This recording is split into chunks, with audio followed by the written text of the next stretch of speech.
আসসালামু আলাইকুম। অষ্টম শ্রেণীর ৭ এবং ৮ নম্বর মুনাফা অধ্যায়ের ২.২ এর যে প্রশ্ন রয়েছে তার সমাধান এখন করব। তো ৭ নম্বর প্রশ্নে বলা হয়েছে, একই হার মুনাফায় কোনো মূলধনের ১ বছরের চক্রবৃদ্ধি মূলধন ৬,৫০০ টাকা ও ২ বছরান্তে চক্রবৃদ্ধি মূলধন ৬,৭৬০ টাকা হলে মূলধন কত?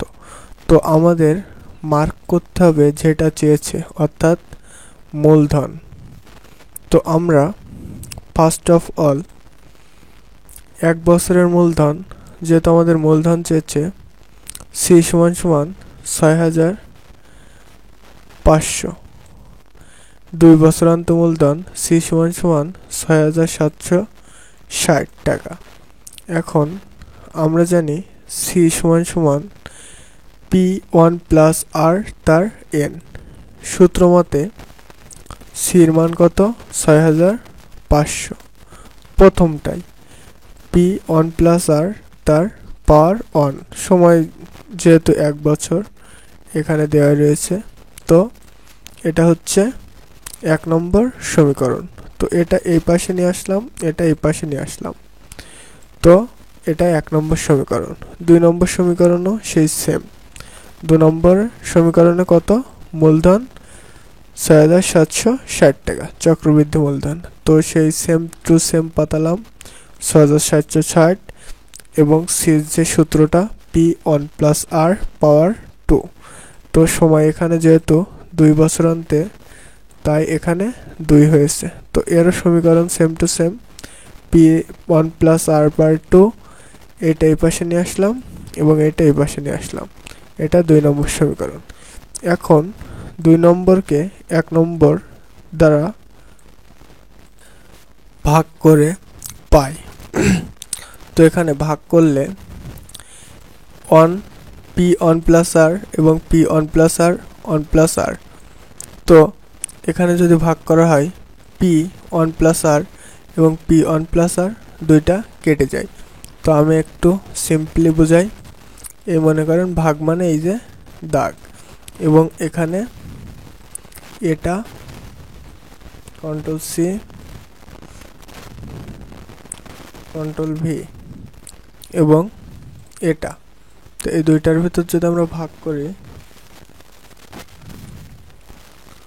তো এই দুইটার ভিতর আমরা যদি এখন ভাগ করি,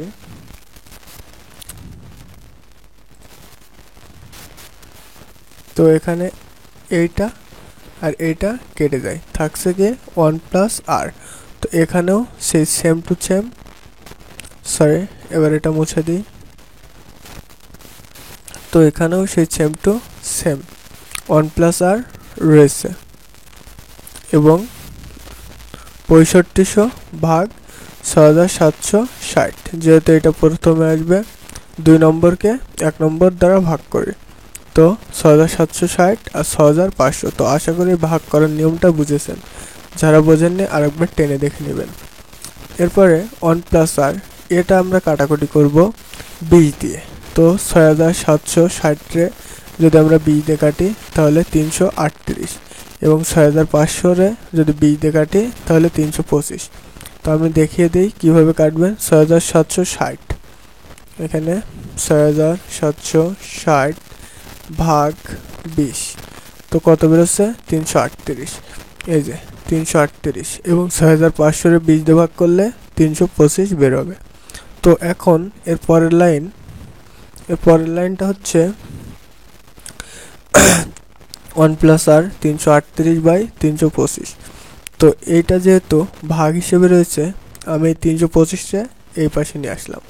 তো এই ভাগটা সমান সমানের এই পাশে যখন আসে তখন এটা গুণে রূপান্তরিত হয়। তো ৩২৫ যদি আমি এই পাশে নিয়ে আসি তাহলে প্রথমে ১-এর সাথে গুণ হবে। তো ৩২৫কে ৩২৫ এবং তারপরে আর এর সাথে, তাহলে ৩২৫ আর আর গুণ করলে ৩২৫ আর। আর যেহেতু এটা এই পাশে নিয়ে আসছে, তো এই পাশে থাকছে কি ৩৩৮। এরপরে ৩২৫ আর এখানে রেখেছি, তারপরে ৩২৫ এইটা এই পাশে রয়েছে প্লাস হিসেবে, তাহলে সমান সমানের এই পাশে আনলে কি হবে? মাইনাস। তো 338 মাইনাস 325, এই 325 আর এখানে রেখে দিয়েছে এবং 338 আর এটা এই পাশ থেকে এই পাশে আনলে এই পাশে যোগ হিসেবে রয়েছে, এই পাশে আনলে মাইনাস। তো এইটাতে এটা বিয়োগ করলে 1/25। তো আর এর মান 1 নম্বর সমীকরণে বসিয়ে পাই পি।